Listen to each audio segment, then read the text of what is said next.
예, 안녕하십니까. 하나님은 우리를 반드시 참으로 도우시는 분이십니다. 우리는 이 세상을 살면서 많은 문제들을 만나고 있습니다. 문제들을 만날 때 이런 문제를 해결할 수 있는 능력이 내게 있는가? 또한 하나님이 물론 나를 돕겠지만은 내가 하나님의 도움을 받을 자격이 있는가? 이렇게 생각할 수가 있습니다. 그런데 하나님은 우리를 참으로 도우시는 분이십니다. 자, 오늘 이사야서 41장 10절은 그것을 말합니다. 두려워 말라, 내가 너와 함께 함이니라. 놀라지 말라, 나는 내 하나님이 됨이니라. 내가 너를 굳세게 하리라. 참으로 너를 도와주리라. 참으로 나의 의로운 오른손으로 너를 붙들리라. 우리는 문제를 만났을 때 가지기 쉬운 것이 우리 인간의 본성입니다. 그러나 주님은 내가 너와 함께 하겠다 이렇게 말하고 있습니다. 그러므로 우리의 두려움의 문제는 주님이 우리와 함께 하는 것을 깨달을 때 사실은 해결이 되는 것입니다. 어떠한 문제라 할지라도 그 문제보다 더 크신 분은 주님이시고, 주님은 그 모든 문제를 해결할 수 있는 능력을 가진 분이 주님이시기 때문인 것입니다. 주님께서는 오늘 말씀에 읽듯이 참으로 너를 도와주리라. 주님은 적당히 도와주지도 않고 도와줄까 말까 생각하는 분이 아니라 참으로 너를 도와주리라 이렇게 약속하고 있습니다. Surely I will help you. Surely 정말로 너를 도와주겠다. 참으로 나의 의로운 오른손으로 너를 붙들겠다. 이렇게 주님은 약속하시는 것입니다. 하나님은 약속을 깨뜨릴 수 없는 분이십니다. 약속을 하면 반드시 그것을 지키는 분이시죠. 하나님은 오늘 참으로 너를 도와주겠다 이렇게 약속하고 계십니다. 그러면은 참으로 우리를 도우시는 하나님께서 지금 현재 구체적으로 어떻게 참으로 우리를 돕고 계십니까? 먼저 참으로 도우시는 하나님께서는 은혜로 나를 만들어 가시며 참으로 도우십니다. 고린도전서 15장 10절에 보면은 그러나 나의 나된 것은 하나님의 은혜로 된 것이니 내게 주신 그의 은혜가 헛되지 아니하여 내가 모든 사도보다 더 많이 수고하였으나 내가 아니요 오직 나와 함께 하신 하나님의 은혜로라. 자, 사도 바울은 현재 자기가 된 것은 하나님의 은혜로 되었다고 그랬습니다. 물론 열심히 선교도 하고 물론 열심히 일도 했겠지만은 그런 모든 것이 하나님의 은혜였다고 고백하는 것입니다. 자, 우리의 삶이 하나님의 은혜로 되어가고 있다는 것을 깨닫는 사람은 어떠한 시련과 어려움을 만나도 승리할 수가 있습니다. 나의 생애가 하나님의 저주가 아닌 것입니다. 나의 생애는 우연히 이루어지는 것도 아닌 것입니다. 나의 생애는 나의 계획대로 이루어지는 것도 아닙니다. 나의 생애는 하나님의 은혜로 되는 것입니다. 그렇기 때문에 우리는 우리 전생애를 주님의 손에 맡겨도 되는 것이고 주님의 품에 나 자신의 삶을 다 드려도 되는 것입니다. 왜냐하면 우리 예수님께서는 우리 하나님께서는 우리의 생애를 은혜로 만들어 가고 계시는 것이기 때문인 것입니다. 우리의 인생의 테마는 은혜인 것입니다. 어떤 소설이나 영화에도 그 주제 테마가 있는 것이죠. 그런데 하나님의 우리의 삶을 향한 테마는 은혜인 것입니다. 은혜로 인해서 우리를 지금도 만들어가고 계시는 것입니다. 그렇기 때문에 우리는 어떠한 시련과 어려움이 우리에게 때로는 닥친다 할지라도 이 하나님의 우리의 삶을 향한 그 테마가 은혜라는 것을 우리가 깨달으면은 우리는 이것을 이겨 승리할 수가 있는 것입니다. 자, 그러면 은혜라는 것은 뭡니까? 은혜라는 것은 바로 한마디로 말해서 예수 그리스도로 말미암아서 우리에게 공짜로 주시는 것, 그것이 은혜인 것입니다. 은혜라는 것은 어떤 우연도 아니고 어떠한 형제를 만난 것도 아니고 예수 그리스도라는 그 우리가 은혜를 받을 수 있는 근거가 있는 것입니다. 그러므로 우리는 믿음에 있어서 은혜를 받을 자격에 대해서 혼돈하거나 낙심할 필요가 없습니다. 누구든지 예수를 믿으면은 은혜를 받는 것입니다. 요한복음 1장 17절에 보면은 율법은 모세로 말미암아 주신 것이요 은혜와 진리는 예수 그리스도로 말미암아 온 것이라 그랬습니다. 은혜는 예수 그리스도로 말미암아 우리에게 지금도 주어지는 겁니다. 그렇기 때문에 예수 그리스도 주님을 십자가에 매달리신 예수님을 향해서 우리의 눈에 초점을 맞출 때 우리는 한량없는 은혜를 받을 수가 있습니다. 그리고 예수님의 은혜는 부족한 은혜가 아닙니다. 우리의 삶을 만족시키지 못하고 갈증나게 하는 은혜가 아닌 것입니다. 예수님이 우리에게 주시는 생수는 영원히 목마르지 않게 하는 그런 생수인 것입니다. 에베소 1장 7절에 보면 우리가 그리스도 안에서 그의 은혜의 풍성함을 따라 그의 피로 말미암아 구속 곧 죄사함을 받았으니 그 은혜의 풍성함을 따라 은혜는 풍성한 것입니다. 부족한 것이 아닌 것입니다. 넘치는 은혜를 주님은 예비하고 우리에게 주시는 것입니다. 또한 이 은혜는 하나님이 예비하신 은혜는 때를 따라서 우리에게 필요한 은혜를 내려주십니다. 우리 삶 중에는 여러 가지 은혜가 필요합니다.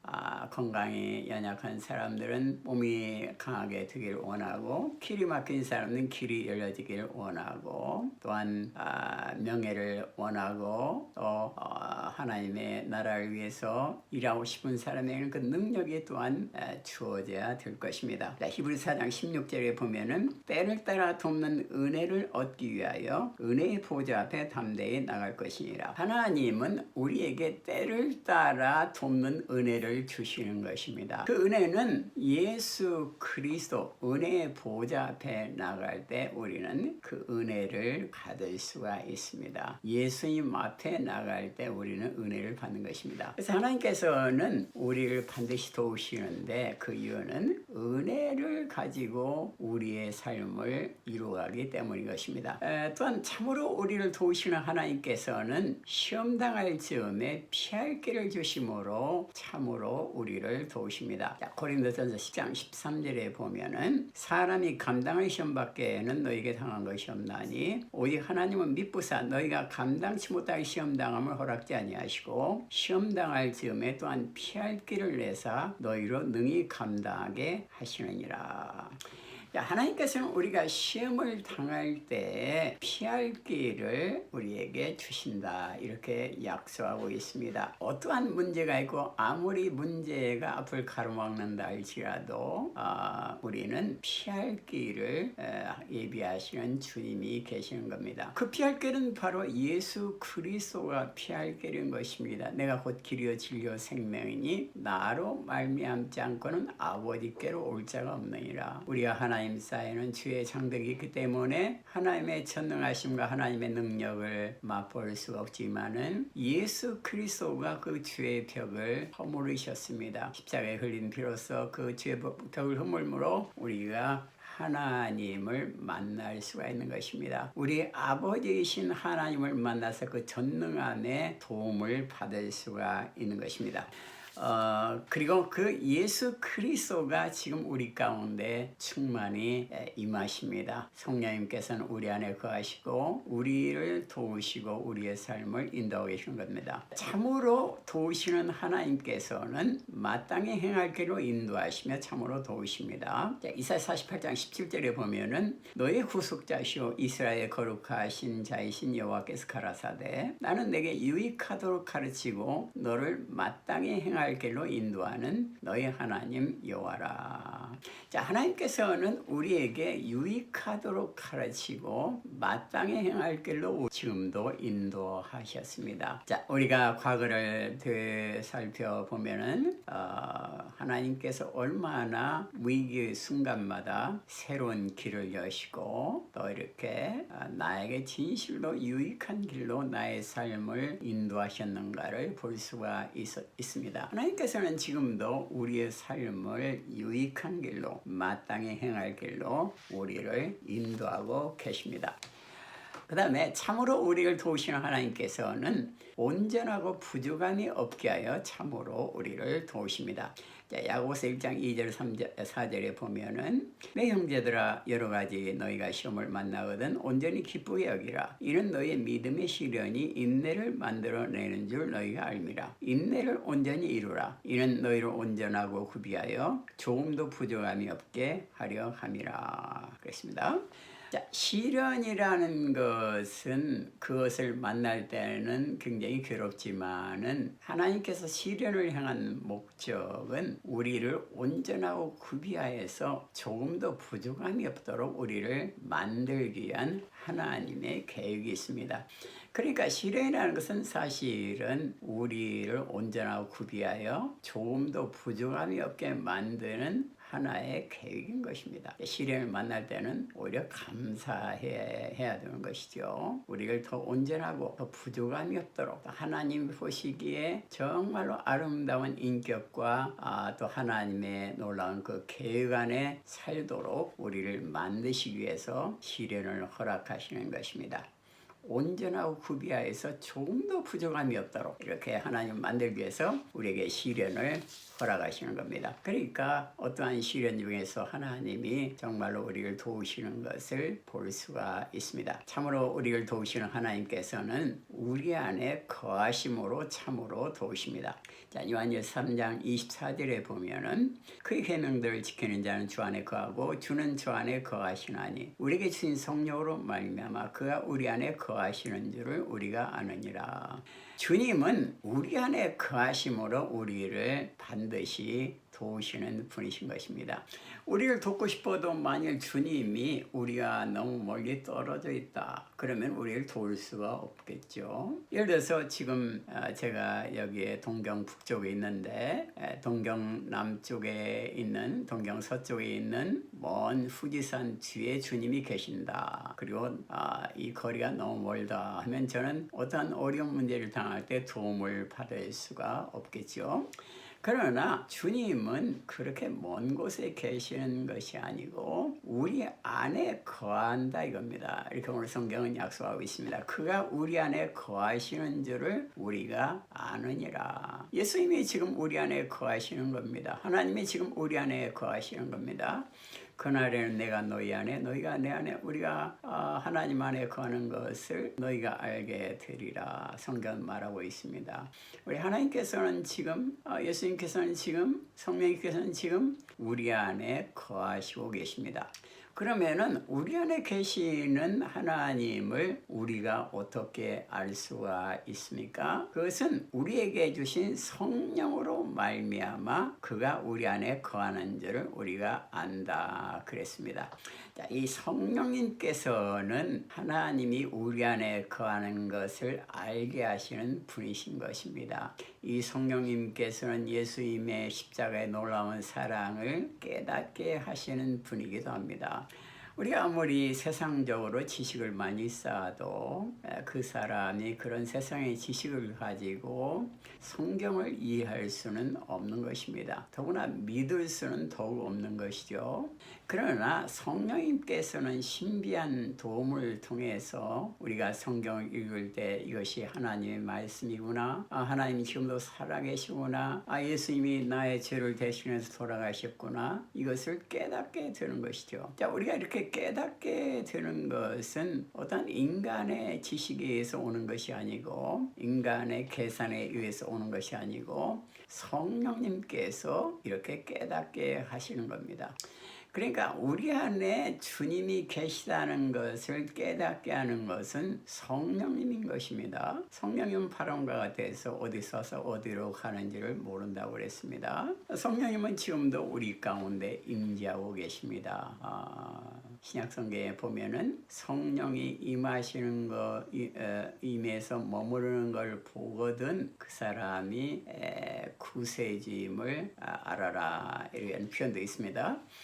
그것은 성령이 그 세례 요한에게 감동을 주어서 예수님 위에 성령이 임하는 것을 볼 수가 있었던 것입니다. 이것은 인간의 눈으로 보았다기보다는 어떠한 성령의 깨달음으로 그 하나님의 임재를 보았던 것입니다. 지금도 성령님께서는 하나님이 우리 안에 임재하는 것, 하나님이 진리를 깨닫게 하는 것, 하나님이 십자가의 놀라운 사랑을 깨닫게 하는 이것을 성령님이 도와주셔야만이 우리가 알 수가 있고 믿을 수가 있는 것입니다. 자, 그러면은 성령님이 어떻게 우리의 삶 가운데 임하는가? 성령이 임하셔야 우리가 깨달을 수가 있는데 그것은 오늘 요한일서 3장 23절 바로 전절이죠. 거기에 기록이 되어 있습니다. 그것은 뭐냐니까 예수 그리스도 이 계명은 이것이니 예수 그리스도의 이름을 믿는 것이라고 했습니다. 우리는 계명이라고 생각하면 10계명을 생각하게 되지요. 그런데 여기에서 말하는 command, 계명은 예수 그리스도를 믿는 것입니다. 이것이 가장 중요한 사실은 계명입니다. 예수를 믿는 사람은 성령이 임하고 그 성령님께서는 하나님께서 예수님께서 우리 안에 거하는 것을 깨닫게 하는 것입니다. 참으로 우리를 도우시는 하나님께서는 우리 안에 거하심으로 참으로 우리를 도우십니다. 우리에게는 문제가 아니고 우리 안에 거하시는 하나님을 알고 깨닫고 의지하는 것이 사실은 중요한 것입니다. 그 다음에 참으로 우리를 도우시는 하나님께서는 우리에게 소망을 주므로 참으로 도우십니다. 고린도후서 4장 8절에 보면 우리가 사방으로 우겨쌈을 당하여도 쌓이지 아니하며 답답한 일을 당하여도 낙심하지 아니하며 이렇게 기록이 되어 있습니다. 자, 우리의 몸이라는 것은 질그릇과 같은 존재인 것입니다. 깨지기가 쉽고 몸이라는 것은 상처가 나기도 쉽고 절망, 좌절하기도 쉬운 것이 인간의 연약함인 것입니다. 우리가 질그릇 얼마나 그 질그릇을 들다 갑자기 실수를 해서 콘크리트 바닥에 이 질그릇을 떨어뜨리면 어떻게 됩니까? 바싹 깨져버리죠. 힘이 별로 없죠. 그러나 그 질그릇 같은 우리지만은 우리 안에는 예수님이 계시고 임재하시는 성령님, 보화 같은 예수님의 사랑이 우리 안에는 계시는 겁니다. 예수님의 생명이 우리 안에는 계시는 겁니다. 자, 그래서 우리가 질그릇 같은 우리가 깨지기 쉽고 절망하기 쉽고 낙심하기 쉽지만은 낙심하지 않을 이유가 있습니다. 그것은 질그릇 같은 우리 속에 보아이신 예수 그리스도, 죽음을 이겨 부활하신 예수 그리스도가 계시기 때문에 그런 것입니다. 예수님께서는 우리에게 어떠한 절망의 순간에서도 새로운 소망을 주시고 소망의 빛을 주시고 기쁨을 주셔서 우리의 삶을 인도하십니다. 자, 마지막으로 참으로 우리를 도우시는 하나님께서는 예수님의 생명이 나타나게 함으로 참으로 우리를 도우십니다. 자, 고린도서 4장 10절에 보면은 우리가 항상 예수 죽인 것을 몸에 짊어짐은 예수의 생명도 우리 몸에 나타나게 하려 합니다. 이 세상에서 고난을 당하고 어려움을 당하는 많은 사람들이 있는데 사실 예수님께서 십자가에서 죽으신 그 죽음보다도 더 큰 고난을 당한 사람은 없는 것입니다. 예수님은 마치 도살장에 끌려가는 그 소처럼 양처럼 끌려가 십자가에서 창에 찔리고 못에 박혀서 돌아가셨습니다. 자, 예수님이 당한 절망의 고난을 같은 고난을 당한 사람은 없는 것입니다. 그런데 이 예수님께서는 그 죽음을 이기고 모든 죽음과 절망, 쓰라림, 아픔 거의 6시간을 피와 물을 다 쏟고 조롱을 받고 모욕을 당한 그 아픔을 다 견디고 결국은 죽음을 이기고 승리하시고 부활하셨습니다. 예수님의 생명이 부활하신 겁니다.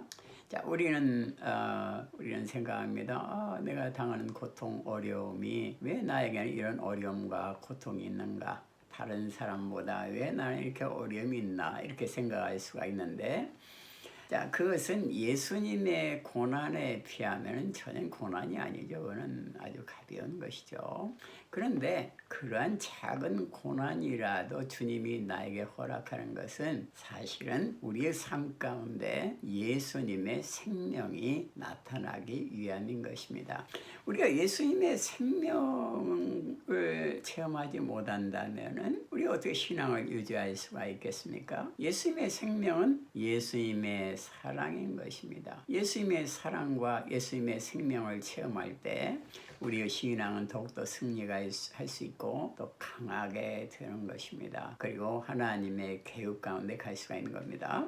오늘 고린도후서 4장 10절은 예수 죽인 것을 몸에 짊어짐은, 예수님의 그 죽음의 고통을 조금이라도 우리가 체험하는 것은 예수님의 생명도 우리 몸에 나타나게 하려니라 그랬습니다. 예수님의 생명이 나타나기 위해서 우리 예수님은 고통을 우리에게 잠깐 허락하신다 이겁니다. 자, 생명은 바로 하나님이 생명입니다. 시편 42편 8절에 보면은 생명의 하나님께 기도하리로다 이렇게 기록이 되어 있습니다. 생명은 하나님이신 것입니다. 하나님이 나타나는 겁니다. 우리의 삶 가운데서.